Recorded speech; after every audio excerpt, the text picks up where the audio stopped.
Hello po, good morning sa inyo. Muli gumagiyak po tayo. At ito naman ang lagi nating araw-araw na ginagawa. Kaya maaga tayo ngayon gumayak at pupuntahan natin yung mga pasyente nating mga stroke. Kung naikukuha nyo po na bakit puro ganun yung aking mga ibinablog, yun po ang trabaho kasi natin. Kaya nakita nyo, puro pagtitherapy, puro biyahe, minsan malalayo. Kaya kayo, maaga tayong gumayat at pupuntahan ho natin sila. Abutin na ho tayo ng hapon. Bali gagabihin na tayo ngayon. Kaya panoorin nyo po yung aking mga video. Kalimitan po talaga, mga stroke, may mga kapansanan. Merong frozen shoulder, merong sciatica, merong dislocate, at karamihan po ay stroke.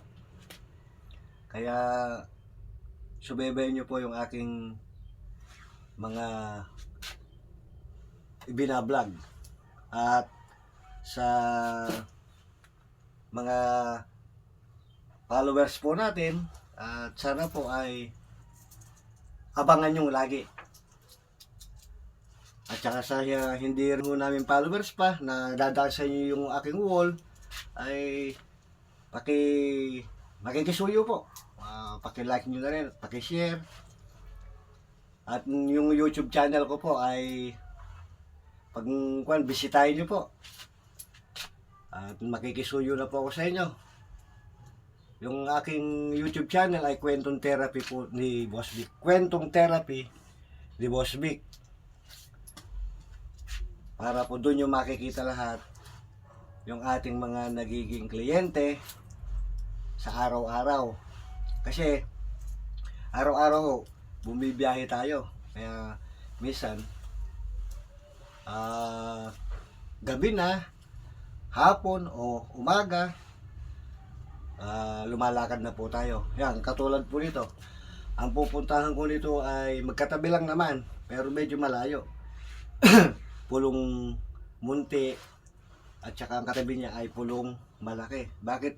Minsan kadalasan naririnig nyo, doon tayo lagi. Minsan naman Sinipit, minsan naman nagawin nga tayo doon sa Papaya, San Antonio, nagawi tayo ng Mangino.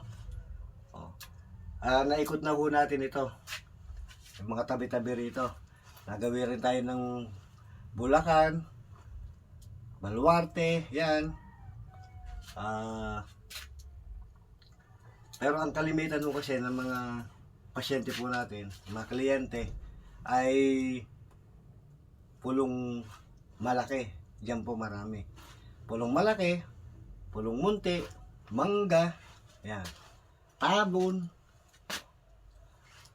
Kaya nagbabypass po tayo. Sige guys, at salamat po sa inyo.